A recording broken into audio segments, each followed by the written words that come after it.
done like close to 150 cubes in the last year. And this stuff is like an accumulation I'm going to talk about tonight of all of that.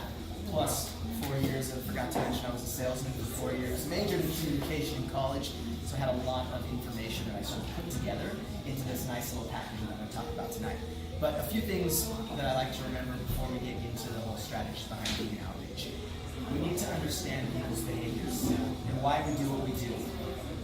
We need to understand why people do what we do. And you might be like, why do I need to do that? I just wanted to talk about veganism and have everyone make the connection. And I'll get to that in a moment because we make every decision in life. What we do, our behaviors, our habits, our actions, whether or not we're going to be gaining pleasure or avoiding pain. Everything we do is whether we assign pain or pleasure to the outcome.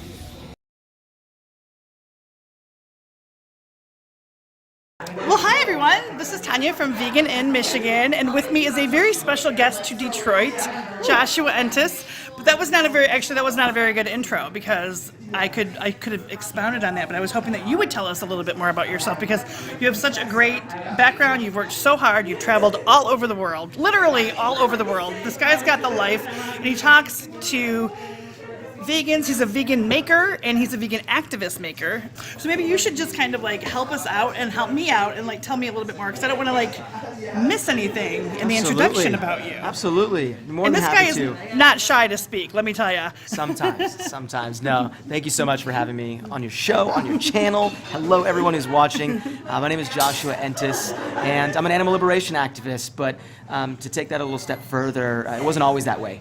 You know, I used to eat a lot of animals, I used to wear a lot of animals, I used to hunt, I used to fish, and it wasn't until I really looked deep within and wanted to find a way that I could not only be healthier for myself, but have lesser of an impact negatively on the environment and for the animals. So I chose a vegan lifestyle for me, but really realized that it wasn't a vegan lifestyle per se, it was a plant-based lifestyle because I was still wearing animal products, I was still wearing their fur, I was still wearing their skin, I was still buying products tested on animals, and going to zoos, betting on horses, not because I wanted to, just because I was ignorant to these industries. I didn't understand what was going on behind closed doors in all the industries in which human beings are exploiting animals. So a documentary called Earthlings, if you haven't seen it, definitely recommend watching Earthlings. That video sort of shocked me and showed, it took you deep into 5 industries in which human beings are exploiting animals. And it pretty much educated me on all of the industries in which I was still supporting, and most of them. And that's when I realized that there was so much more to veganism. It wasn't just a diet choice, that it was an ethical framework. It was an ideology, a way of life, and that I needed to step my game up and actually live wholeheartedly in alignment with my core values and beliefs. So I decided I needed to actually be vegan and not wear animal skin or their fur or not buy products tested on animals or support industries in which are exploiting animals. And I needed to take it to the next step and get active, which was actively engage in helping people come to that same conclusion. Make the connection, see animals not as commodities, but as living, breathing, sentient beings. So decided to quit my job.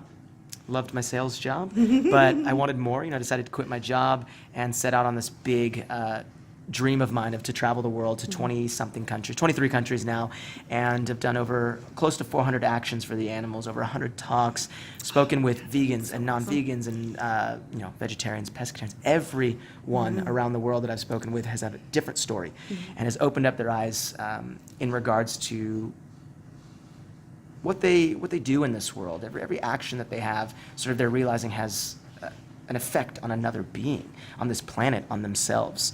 So I've just been so grateful to have this experience and meet thousands of activists and thousands of non-activists and people just to share my story and to hear their story and their challenges and their struggles and why they haven't adopted a vegan lifestyle yet, why they have, what made them become active, what made them, you know, change their lifestyle and get to turn that into talks that I've given to non-vegans, talk that I've given to vegans, and just learned so much from it and felt like I'm actually doing something for a greater cause. And that brings me to Detroit.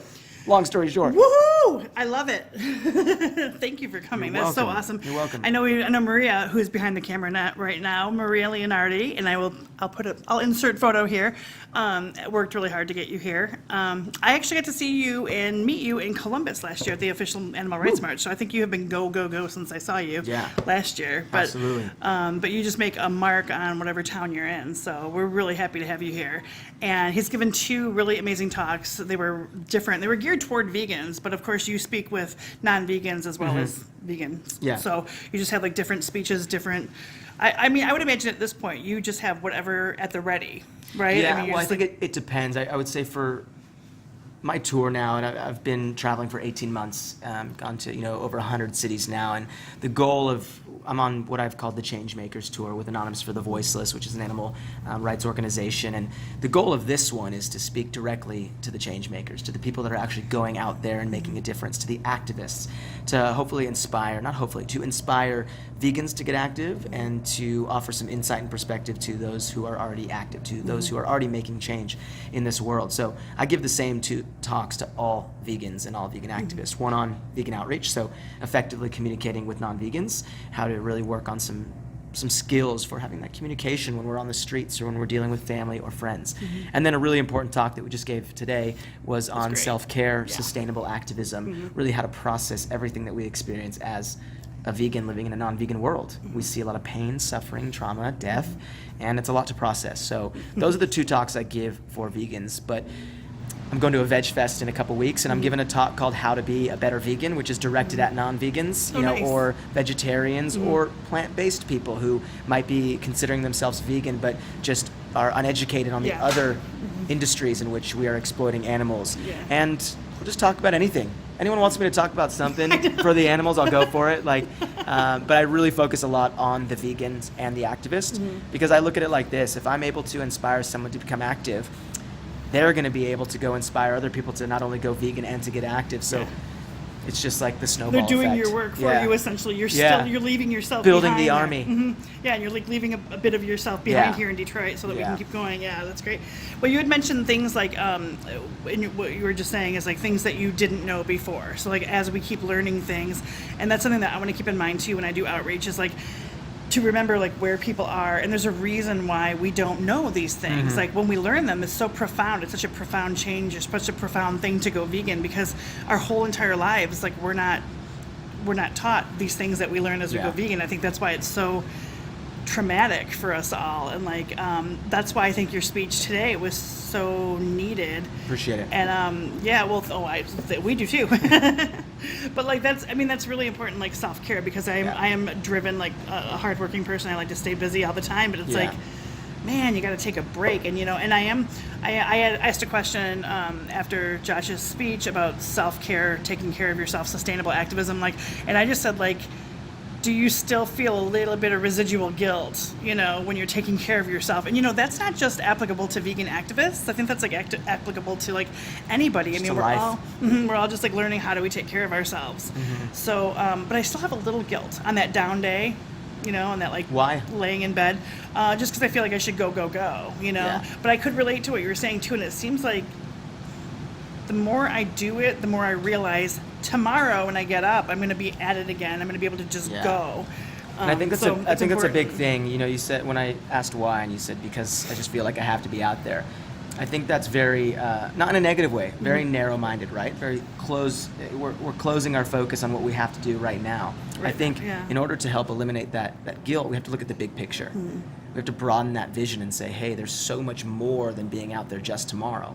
We got to be out there next week, and then the following week, and then the following month. So when we look at the big picture, that really helps with knowing that, hey, I'm making the little sacrifice. If you still call it a sacrifice, I'm making the little sacrifice. Might feel that little guilt, but that's going to help me rest, recharge, and get back out there for the future weeks and months and so on. Yeah, so I tried talking to myself after I get the rest and how I feel and how I get it the next day then. And I'm like, okay, wait a minute, that was worth it. Think of that next time you don't want to, Sure. Continue to condition yourself that way. So where are you up to next? Next is, I'm hanging out in Detroit for a little, going to Barn Sanctuary, nice. going to Windsor and doing a Cube of Truth, and visiting a sanctuary there. So really excited about that. Then it's, New Haven, Connecticut. Going to New Haven, Connecticut. Nice. Really excited Get ready, about New that. Haven. Yeah, so I'm excited there, and then just have 5 more cities after that to finish out the North American part of this tour. Well, how did we get so lucky? Maria, have you just been on him? Like, I think I was on her. Yeah? I think I was just like, hey, Nice. I'm coming to Detroit. oh, nice. Okay, And good. I was like, I'm gonna come to Detroit and we'll stay in contact. And you were like, cool, let me know. Nice. Well, thanks, Maria, for your work and for bringing. I know that Maria's happy because I know that this is her gig, her deal. So you've been having a great time with them, huh? Yeah, we've been having fun. Good, cool. So what do you think? Do you like Detroit? Now, when Natasha and Luca were here, they said that Detroit was like one of their very best cities. So I love Detroit. Good answer. Love Detroit. There's a lot of steam coming up from the grounds, and Yeah. I haven't gone to 8 Mile yet, so I'm really excited to check out 8 Oh, Mile. very nice. A little bit of Eminem flashbacks for me. I actually grew up on 8 Mile, like Wow. right by him. I mean, you wouldn't know it from my, I don't know how you would not know it actually, because I'm so 8 Mile. I can just give off that vibe. I don't even know 8 Mile. I'm just gonna go check it out because it was in a movie and Right. going for it. Well, check it out maybe like while it's still light out. Yeah. Yeah. Okay, well, cool. Thank you so much for your time. And thank Appreciate you it. so much for your talk. I think we all got so much out of it, huh? So, yeah, thank Really you. appreciate it. Thanks so Thank much. you. Yeah. Thanks. Check Joshua out, and I'm going to link all your social media and all that good Cool. stuff underneath there and everything. But thanks. Thank you. All right. Bye. Bye, guys. Peace.